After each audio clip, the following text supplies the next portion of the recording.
안녕하십니까. 전 곧 나이 60을 바라보고 있는 한 집안의 가장입니다. 가족, 그리고 고부 갈등의 사연이 주가 되는 이곳에 제 이야기가 맞지 않을 수도 있지만 저로서는 생전 처음으로 황당한 일을 겪었던 경험이라 이야기를 하고 싶어 이곳에 사연을 투고하게 되었습니다. 제가 도시 생활을 정리하고 귀농을 하게 되면서 생긴 일인데요. 지금이야 이렇게 사연을 보낼 만큼의 여유가 생겼지만 고통을 겪고 있을 당시에는 흔히 사고가 마비된다고 하는 말처럼 이 상황을 슬기롭게 극복해낼 방법을 찾지 못하고 있었습니다. 이미 제 주위 사람들은 귀에 딱지가 앉을 정도로 들었던 이야기이고 요즘에는 저와 같이 귀농과 귀촌을 하시며 직접 고초를 겪으신 분들이 자신의 경험담을 말씀하셔서 많은 분들께서 아실 이야기입니다. 귀농을 하면서 마을 사람들과 부딪히게 된 일인데요. 오늘 그 이야기를 해볼까 합니다. 제 이야기를 재밌게 들어주시면 좋겠고 무엇보다 귀농을 준비하시고 계신 분들께서 마음의 준비를 단단히 할 수 있는 도움이 되었으면 좋겠네요. 저는 20대 시절 국가고시에 합격 이후 나란 일에 도움이 된다고 생각하며 단독제 관청으로서 제 역할을 해오고 있었습니다. 그러다 요즘 세대들이 말하는 번아웃, 그러니까 육체적으로나 심적으로나 과도하게 지친 상태가 되었어요. 그때가 아들을 어느 정도 다 키웠다고 생각했을 즈음이었습니다. 경주마처럼 결승선만 보고 뛰어오고 있었는데 아들을 다 키우고 나니 다음 목표는 무엇을 잡아야 할지 모르겠더군요. 쉼없이 달리던 말이 걷게 되니 지금껏 쌓여있던 피로가 한꺼번에 몰려왔습니다. 비슷한 시기 아내가 이유 없이 온몸에 알레르기 반응이 일어나고 몸이 급격히 안 좋아지게 되면서 생활 환경을 변화시키자는 생각을 하게 되었죠. 무엇보다 아내의 몸 상태를 위해서 자연 친화적인 곳으로 주거 환경을 옮기고 싶었어요. 그렇다고 아직 한창인 나이 아무것도 하지 않고 여유로운 삶만 살고 싶진 않았습니다. 그러다 보니 머릿속을 스치는 모습이 하나 있더군요. 순수한 노동에 대한 가치를 깨달을 수 있고 자연 친화적으로 흙을 밟고 사는 농부의 삶이 떠올랐습니다. 서울에서 나고 자란 저에게는 생소한 직업과 환경이었지만 도전해봄직한 일이었죠. 아내에게 제가 가지고 있는 생각을 전하게 되었고 아내는 제 생각에 동의를 해줬어요. 그렇게 아내와 저는 귀농을 하기로 결정을 하게 되었고 저는 자랑스럽고 정들었던 공무 생활을 그만두게 되었습니다. 그리고 1년 동안 아내와 함께 귀농에 관한 공부와 예행 활동을 하게 되었죠. 저와 아내 모두 농어촌에 연고가 없으니 지방자치단체가 하고 있는 사업에 참가하기로 했어요. 일정 기간 농사를 경험해 볼 수 있는 기간도 있었고 농사에 대한 교육과 훈련도 받을 수 있었죠. 그렇게 맛보기로 농사에 대해 경험을 해볼 수 있었던 우리는 지방자치단체에서 연결을 시켜준 마을로 내려가 터를 잡고 귀농을 하게 되었습니다.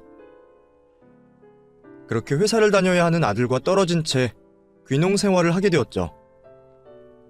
귀농을 하게 된 첫날 아내와 함께 이삿짐을 풀고 있었습니다. 두 사람이 짐을 나르고 정리를 하려다 보니 살림살이를 줄이고 왔는데도 불구하고 한참이 걸렸죠. 한창 바쁘게 움직이고 있던 그때 마을 이장이라고 자신을 소개한 남자가 집으로 찾아왔어요.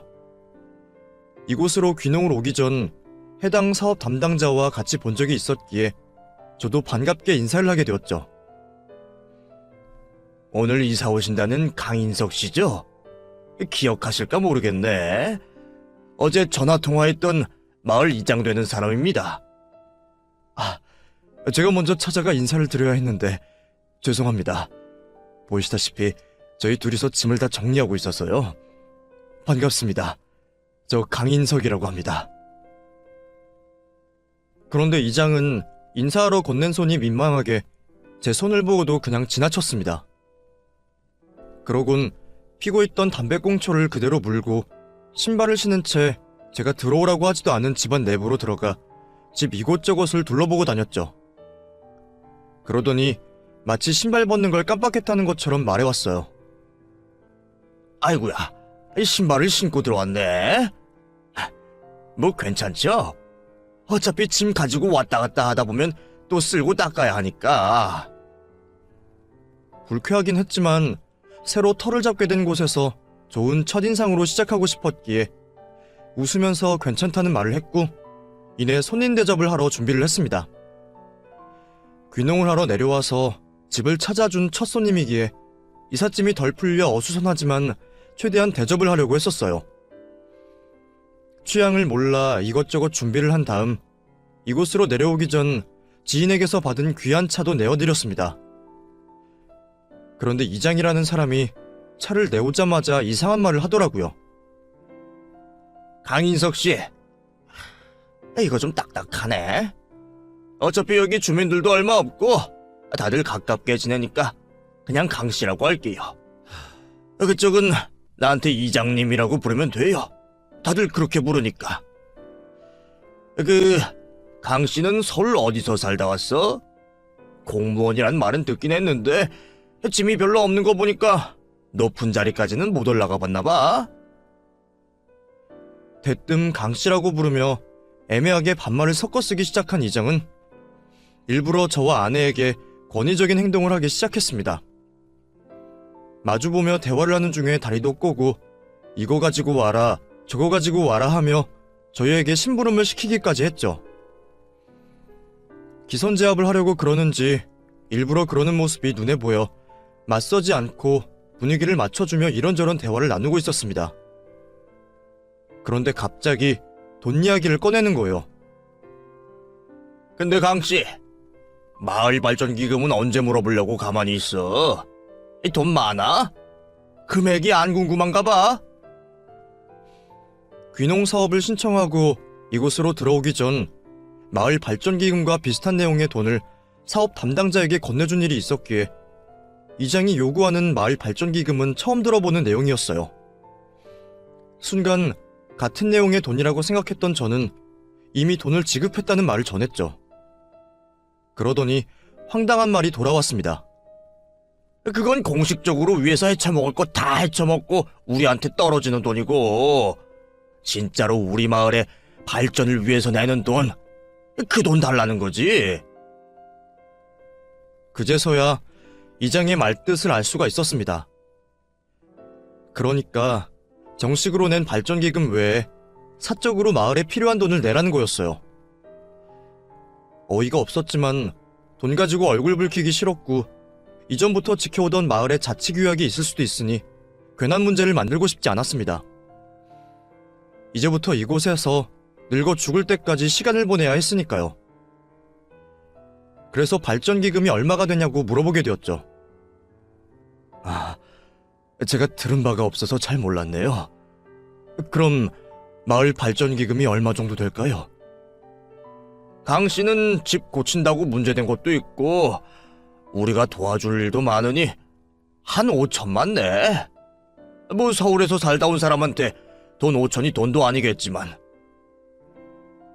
말도 안 되는 금액이었습니다. 돈 5천이 애 이름도 아니고 어떤 식으로 쓰이는지도 모르는 돈을 5천만 원이나 달라고 하니 반감이 생길 수밖에 없었죠. 어이없어하는 저에게 이장은 눈치를 보며 협상을 해왔어요. 원래는 5천 받아야 하는데 강씨 살림살이를 보아하니 서울서 형편도 넉넉하지 못했던 것 같은데 내가 2천만 원으로 깎아줄게. 이 대신 다른 사람들한텐 비밀이야. 그리고 돈을 3천이나 아꼈는데 나한테 틈틈이 작은 성의도 좀 보여주고. 말만 마을을 위한 돈이라고 하고 있었지 사실상 갈취나 다를 게 없었습니다. 그쯤 되니 돈 액수를 떠나 1,000원짜리 한 장도 줄 수가 없었어요. 얼굴에는 최대한 불쾌함을 숨긴 채 발전기금이라 요구하는 돈을 줄 수 없겠다고 말했습니다. 그랬더니 이장은 방금 전까지 잘 마시고 있던 찻잔을 발로 차며 기분 나쁜 티를 내기 시작했어요. 아니 강씨, 앞으로 우리 마을 살면서 마을 주민들한테 돈 받을 일 하나도 없을 것 같아? 타지에 와서 사람들 불안하게 만들고 우리가 개척해놓은 터전에서 살려면 그에 맞는 돈을 내야지. 그냥 쓰겠다는 건 완전 도둑놈 심보 아니야. 말씀이 좀 지나치십니다. 말씀하신 명목의 비용은 귀농 사업을 담당하는 군청이 냈습니다. 그리고 이웃 간에 서로 돕고 사는 거지 그 돈에 따라 행동하는 게 어디 있습니까? 의례적으로 내는 돈 같아서 웬만하면 내려고 했는데 무슨 몇천 단위로 금액을 말씀하세요? 그럼 내가 그 돈 낼 테니 어떤 식으로 어떻게 쓰이는지 확인할 수 있겠습니까?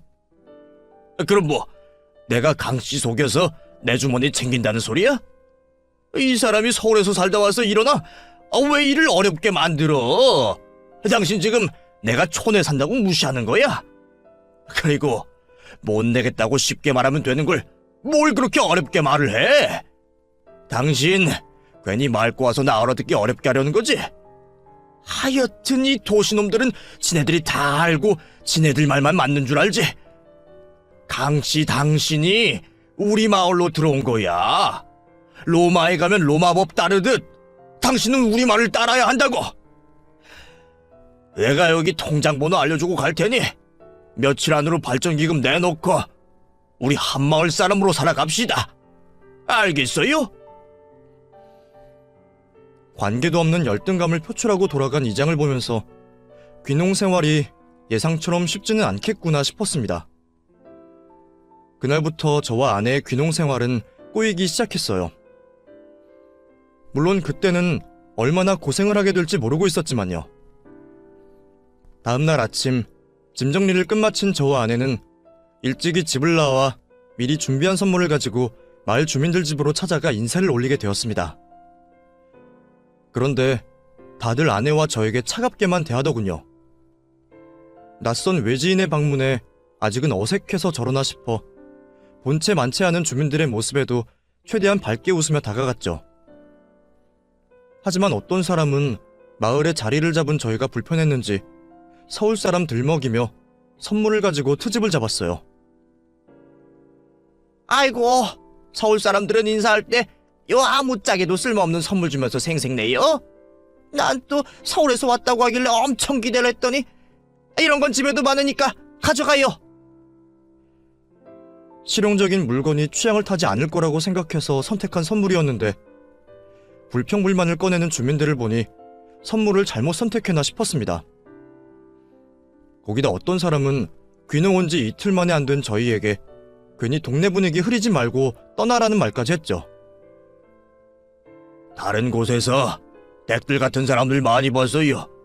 다들 농사가 쉬운 줄 알고 덤비는데 만만치 않으니 괜히 동네 분위기만 흐리지 말고 지금이라도 마을 떠나주세요. 저희 예행이긴 하지만 농사 경험도 있고 절대 가벼운 마음에 내려온 것도 아닙니다. 농사 망쳐도 잘 될 때까지 이곳에 자리 잡으려고 노력할 테니 좋게 봐주세요. 어쨌든 금방 떠나게 될 텐데 괜히 마을 사람들과 어울리려고 하지 마요. 우리 마을 사람들 중 외지인 반기는 사람 없으니. 외지인들에게 호의적이지 않다는 건 교육을 통해서나 언론을 통해서 알고 있었기에 크게 개의치 않아 하고 있었습니다. 이곳에서 오래 지내며 마을 사람들에게 마음을 주다 보면 언젠가 열릴 거라는 생각을 가지고 있었죠. 그런데 한 주민이 마을 사람 모두가 저희에게 냉랭하게 구는 이유를 말해주는 거예요. 바로 어제 이장과 있었던 일 때문이었죠. 어제 일로 이장이 화가 난 상태이고 다음날 바로 사과를 하러 오지 않아서 제가 이장에게 찍혀 고생 좀 하겠다는 말이었어요. 그제서야 마을 주민 대부분이 이장의 편이라는 걸 알게 되었죠. 걱정이 되긴 했지만 누가 봐도 이장이 억지를 부렸던 게 사실이고 저와 이장 두 사람 사이의 일이니 다른 주민들과는 부딪힘이 없을 거라고 생각했습니다. 그런데 바로 그날 문제가 발생했죠. 점심을 먹고 다음날부터 하게 될 농사를 준비하기 위해 밭으로 나가게 되었습니다. 그런데 저희 밭으로 가는 길이 차량으로 막혀 있었어요. 주차를 한 차의 모습이 자연스럽지가 않아 불안했지만 고의로 했을 거라고는 생각하지 않았죠. 앞유리에 붙어있는 전화번호로 전화를 걸어 차를 빼달라고 했는데 그 길을 사용하는 통행료를 내라고 하는 겁니다. 안녕하세요. 오전에 인사드린 사람인데요. 다름이 아니라 저희 밭으로 가는 길에 차량이 주차되어 있어서요. 혹시 멀리 계시지 않으시면 차 좀 빼주시겠어요? 차야 빼는 건 어렵지 않죠. 근데 통행료 냈어요? 네? 통행료요? 이 도로 사유지가 아니지 않나요? 사유지는 아닌데 우리 마을 사람들이 만든 길이니까 통행료를 내야죠. 얘기 들어보니까 마을 이장이 내라고 했던 마을 발전기금도 안 냈다면서요. 그러면 우리 마을 주민이 아니니까 통행료를 내야 해요. 말이 되지 않는 소리에 논리적으로 따지고 들었더니 어제 저와 대화를 했던 이장이 전화를 바꿨습니다. 내가 옆에 듣다 못해서 받았는데 강씨 계속 이렇게 삐딱선 탈 건가? 그놈의 논리 좋아하는 것 같은데. 그러면 지금 강씨가 밟고 있는 땅 중에 강씨 조상님께서 개척하신 곳이 한 군데라도 있어? 없잖아. 여기 전부 우리 마을 조상님이나 어르신 또 우리들이 만든 땅이야. 그러면 주민세 내는 것처럼 돈을 내야지.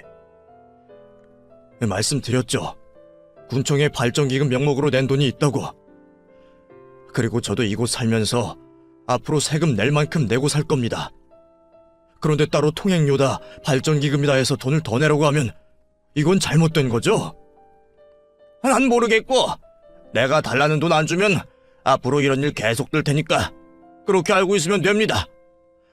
전화만 끊습니다. 화가 나서 마을 이장이라는 놈과 주차를 한 주민을 찾아가려고 하는데 아내가 저를 말렸습니다. 내일 당장 이곳을 정리하고 떠날 게 아니라면 상대하지 말자고 했죠. 결국 그날은 집으로 들어가 화가 난 속을 식혀야 했습니다. 그런데 그 다음 날도 또 그 다음 날도 마을 사람들은 자신들의 차량을 돌려가면서 길을 막았죠. 결국 저와 아내는 차량을 세워둔 채 차 옆으로 돌아가 밭으로 들어가야 했어요. 그러다 차 옆으로 돌아가던 아내가 넘어질 뻔하여 중심을 잡다 차량에 미세한 스크래치를 남기게 되었습니다. 그런데 이거 가지고 아주 생떼를 쓰더군요.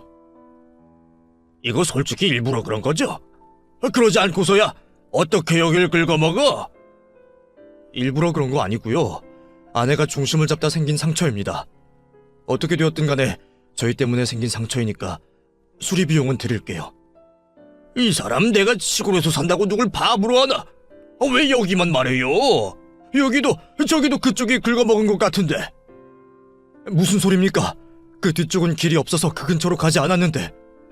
그리고 애초에 차량을 거기에 주차 안 했으면 이런 일도 없잖아요. 일부러 우리 못 지나가게 하려고 해놓고 이젠 우리가 안 한 것도 했다고 만들어요? 나 참 어이가 없네. 그럼 우리 마을 사람들한테 물어볼까요? 내가 차를 얼마나 애지중지하면서 다루는데 여태 상처 하나 없던 채였다고 이 사람아. 남자의 말에 마을 사람 모두 벌떼처럼 달려들어 저희가 한 잘못으로 몰아갔습니다. 생떼를 쓰는 거였지만 저희에게 가진 증거가 없으니 더는 문제 삼지 않고 어느 정도 합의를 하는 선에서 수리비를 주게 되었죠. 그날 이후 정말 다 말하기도 힘든 일을 겪게 되었습니다. 아마 제가 마을 사람들에게 겪은 일을 설명하라면 밤을 새고도 할 수 있을 거예요. 통행료야 저희가 이장과 마을 사람들 말을 무시하고 걸어다니면 되었지만 밭에 물을 대는 건 몰래 할 수가 없으니 돈을 줘야 했죠. 결국 울며 겨자 먹기로 물세를 주게 되었습니다. 또 밤마다 우리 집 앞에서 술을 마시고 노래를 부르며 일부러 저희 부부를 위협하기도 했고 마당에 널어놓은 빨래들을 몰래 훔쳐가기도 했습니다. 그러다 보니 농촌 생활에서 필요하지 않을 거라고 생각한 CCTV를 달고 보안업체를 부르게 되었죠. 그뿐만이 아니었어요. 걸핏하면 우리 집으로 들어와 우리가 뭘 먹고 있는지, 뭘 새로 샀는지 일거수일투족을 공유하려고 했습니다. 흔히 가깝게 지내는 사람들 보고 이웃집 숟가락이 몇 개인지 다 안다고 하는데 마을 사람들은 저희와 가깝게 지내지도 않으면서 우리 집안에 무엇이 있는지 훤히 다 알고 있었죠. 동네를 지나갈 때면 꼭 우리 집안 이야기를 하고 있었습니다. 저희 집 차량은 이미 마을 어르신들의 교통수단이 되어 있었고요.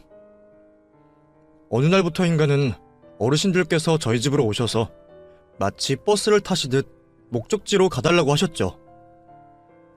이장이 거짓말을 하여 어르신들을 속인 일이라 그분들에게 뭐라고 할 수도 없었어요.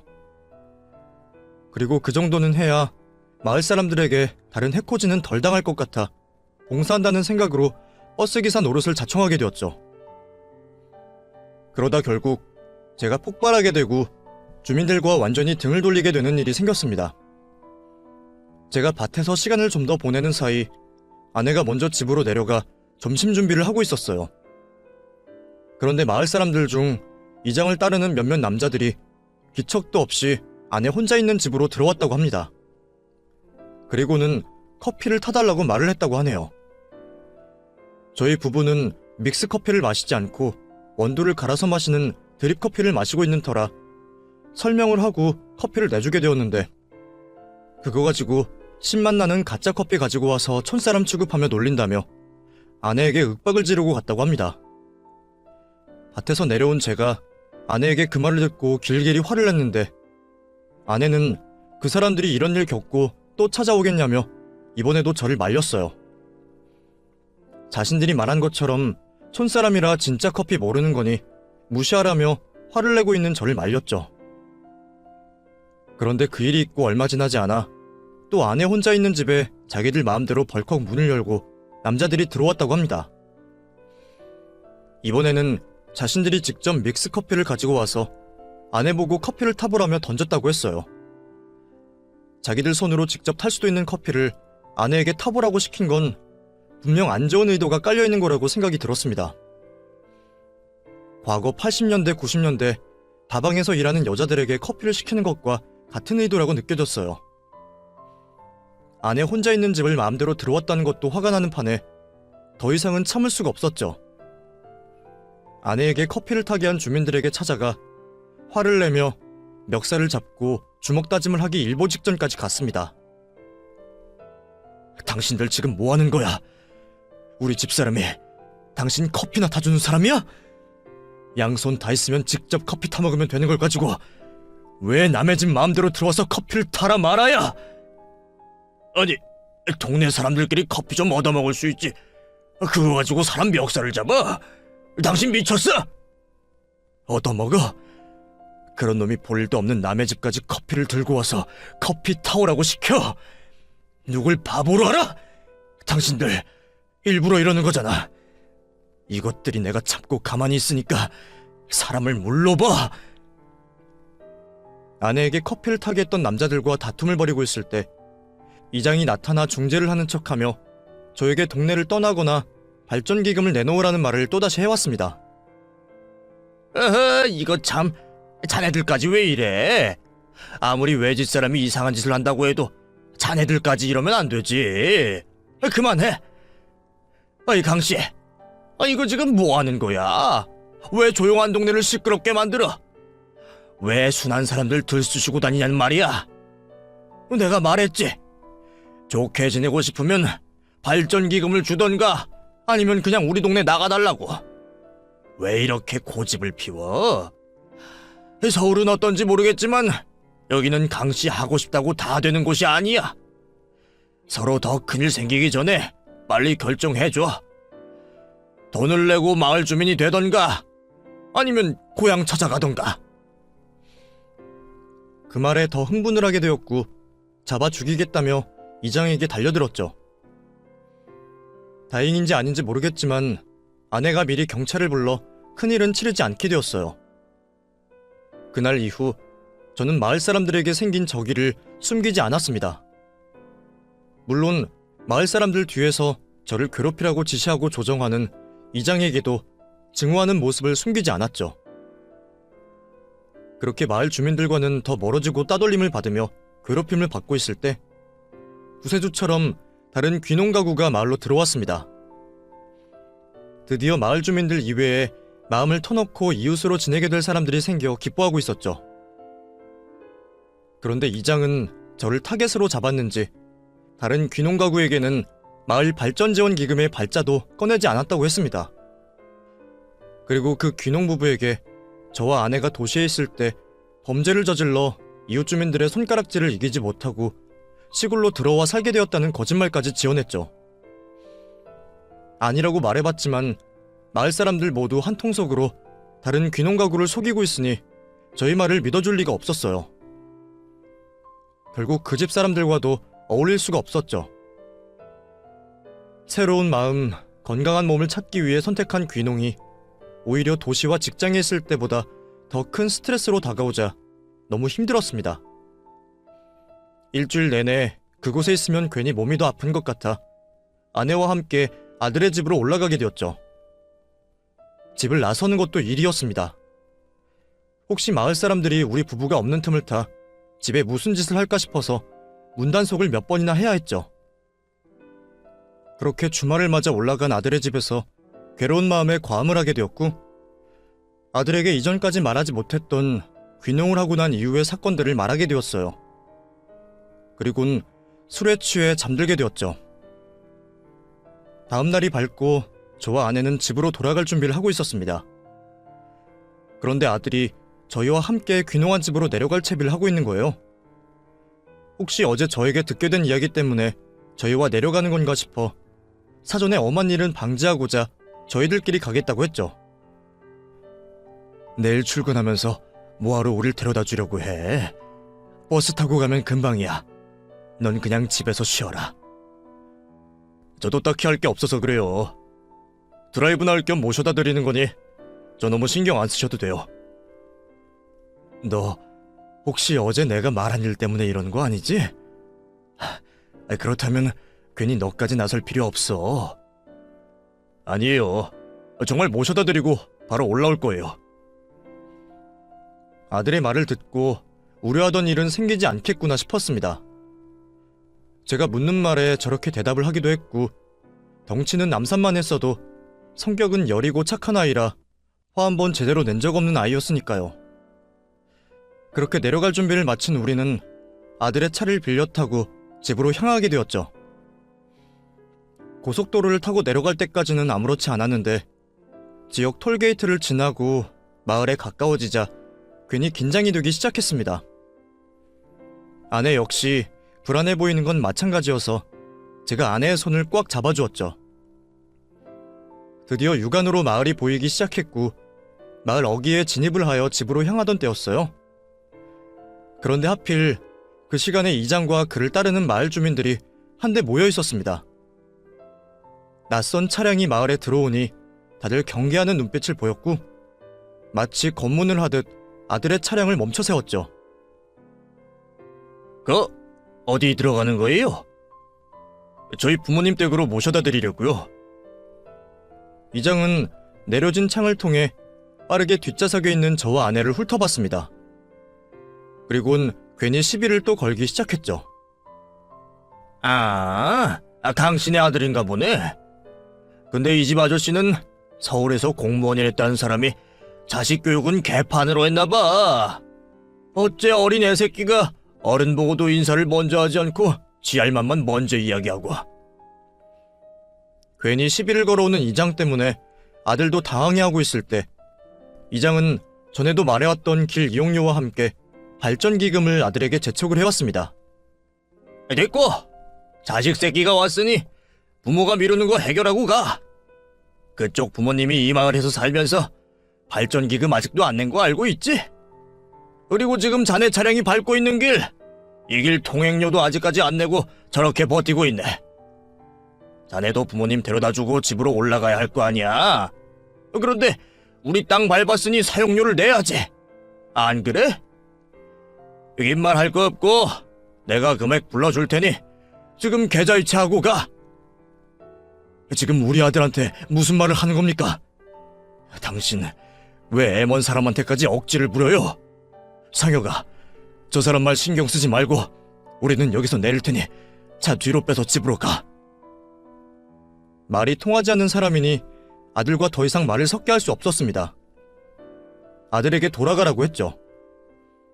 그런데 그 순간 제 이야기가 끝나기도 전에 아들이 자신의 차문을 힘껏 열었어요.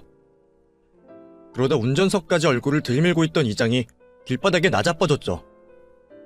저희 부부가 깜짝 놀라하는 사이 아들은 넘어진 이장을 양손으로 일으켜 세워 멱살을 잡았습니다. 어린 놈의 새끼가 이게 뭐하는 짓이야? 너 이 새끼, 너네 애비애비가 이러라고 시켜서 온 거지? 이것들이 내가 누군 줄 알고 이따위 짓을 해? 너 이러고도 니네 애비애비가 여기서 무사히 붙어있을 줄 알아? 차에서 내리고는 뒷문을 잠근 아들로 인해 잠시 동안은 아들이 이장에게 하고 있는 행동을 지켜볼 수밖에 없었어요. 아들에게 매달려 있는 이장은 말은 강한 어조로 하고 있었지만 잔뜩 겁을 먹은 듯한 표정이었습니다. 그럴 만한 것이 앞에서 설명한 것처럼 아들의 덩치가 상당히 큰 편이었거든요. 키는 190이 넘고 오랫동안 헬스를 해와서 몸이 떡하니 벌어져 있었습니다. 평생 농사를 지어온 이장도 다부진 체격이긴 했지만 아들에 비하면 비실비실한 몸이었죠. 이장은 자신의 말을 귓등으로 듣지 않는 아들을 쉽게 제압할 수 없겠다고 생각이 들자 저와 아내를 지목하며 사람들을 선동하기 시작했습니다. 김씨 뭐해? 어서 사진 찍어. 내가 이놈의 새끼한테 협박당하는 거랑 저기 저 년놈들 차에 앉아서 지켜보고 있는 것까지. 저거 보이지? 저것들이 지 아들한테 복수해달라고 사주한 거야. 에라이 못된 년놈들. 애초에 마을에 어울리지 않으려고 한 외지 사람 데리는 게 아니었어. 저것들이 우리 마을 필요한 건 다 이용해놓고 막상 우리 마을에 와서 내놓은 게 뭐가 있어. 지들만 잘 먹고 잘 살려고 저러는 거 아니야? 저런 년놈들 많아지면 원래 잘 살고 있던 우리 마을 사람들 다 쫓겨난다니까. 다들 그렇게 생각 안 해? 저것들 아주 우리 땅에 발끝 하나 못 들이게 쫓아내야 돼. 그래야 말을 이어가던 이장은 갑자기 바닥에 쓰러지며 가슴을 부여잡았습니다.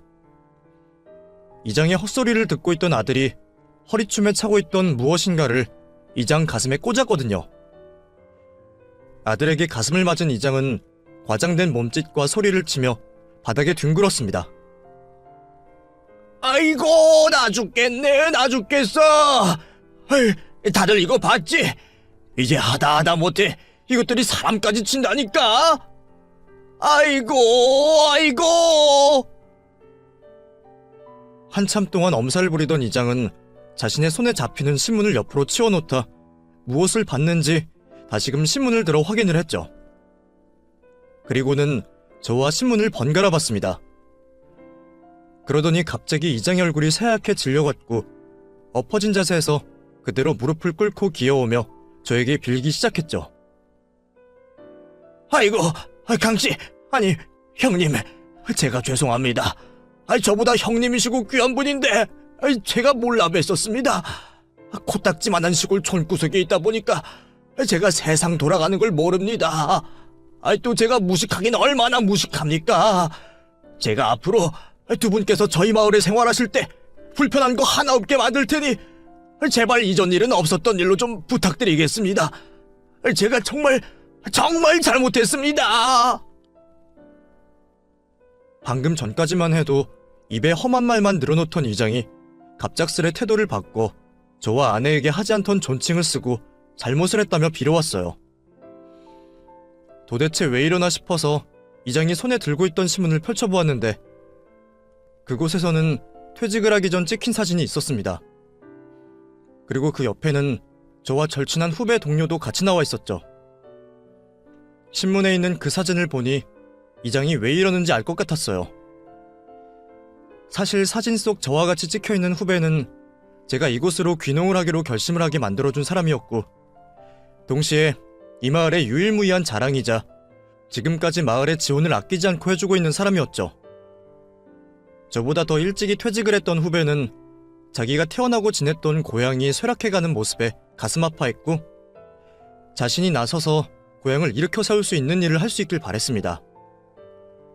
그래서 퇴직을 하고 1년간 휴식과 함께 공부를 했고 그렇게 시작한 일이 자신의 고향이 속해 있는 도 군청과 사기업들을 연결시켜 농업기술 연계, 귀농인 사업, 농업 활성화 투자 등등 인력난과 미비된 시설로 인해 고생을 하고 있는 지역의 발전을 도모하고 도움을 주는 단체회장을 하고 있었죠.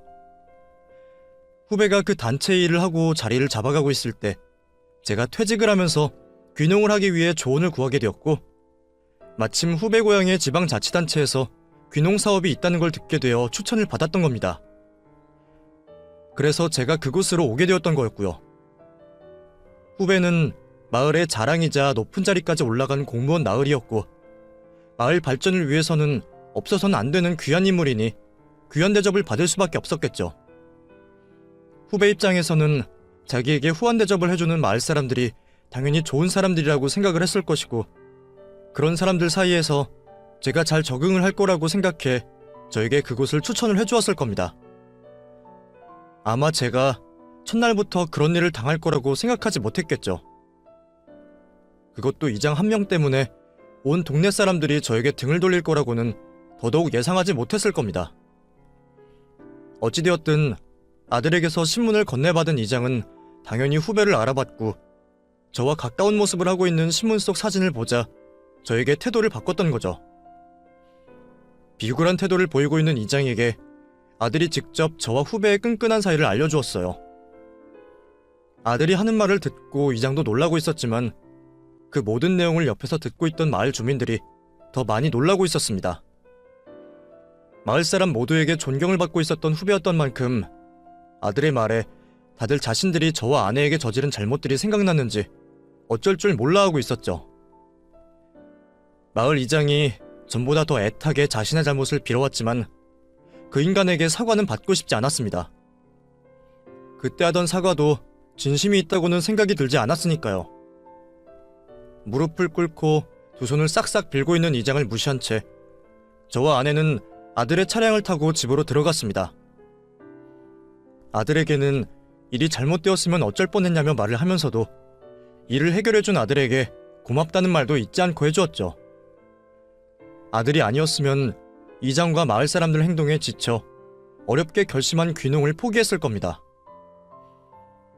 한결 가벼워진 마음으로 아내와 아들과 함께 오늘 해결된 일을 축하하는 저녁 식사를 하게 되었고, 즐거운 시간을 보낸 뒤 아들을 집으로 돌려보내게 되었죠. 콧노래가 절로 나오는 상황에 아내에게 마저 쉬라고 한 뒤 저녁 식사를 하고 나온 설거지를 하고 있었습니다. 그런데 누군가 저희 집 초인종을 눌러왔어요. 고무장갑을 낀 채로 인터폰을 확인하러 갔는데 예상 밖에도 마을 주민이 찾아와 있었습니다. 제가 주민을 보고 놀랐던 이유는 우리 집을 찾아왔기 때문이 아니었습니다. 동네 사람들이야 아내와 저를 괴롭히려고 제 집 드나들듯 하루에도 몇 번이고 왔다 갔기 때문에 놀랄 이유가 없었죠. 제가 놀란 이유는 그들이 초인종을 눌렀다는 거였어요. 지금까지 저의 의사는 단 한 번도 물어보지 않고 남의 집 안방까지 잘만 들어오던 사람들이 초인종을 누르고 들어오라고 허락을 할 때까지 기다리고 있다는 게 놀라울 일이었죠. 마을 사람을 집으로 들이긴 뭐해서 대문만 열어주고 마당에서 대화를 나눴습니다.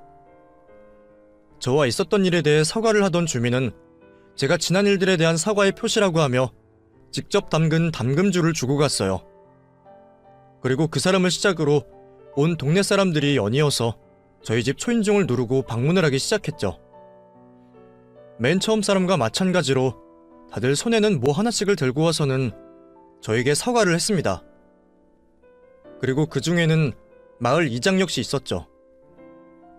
다른 사람은 몰라도 이장에게만큼은 받은 대로 대갚음을 해주고 싶었어요. 그래서 제가 처음 이사를 왔을 때 이장이 저에게 했던 행동 그대로 했죠. 인석이 형님, 제가 정말 잘못했습니다. 무식하고 못난 놈이 완장 찼다고 훌륭하신 형님 못 알아보고 까불었습니다. 그러니 용서해 주세요. 제가 좀 전에 말씀드린 것처럼 앞으로는 성심성의껏 형님을 모시고 농사 짓는데 아무런 문제 없도록 돕겠습니다. 그러니 못난 아우 용서 좀 해주세요. 이건 약수한 건데 저와 제 안사람이 직접 손수 만든 겁니다. 맛좋기로 동네에서 유명하니 형님, 형수님 입맛에도 맞으실 거예요.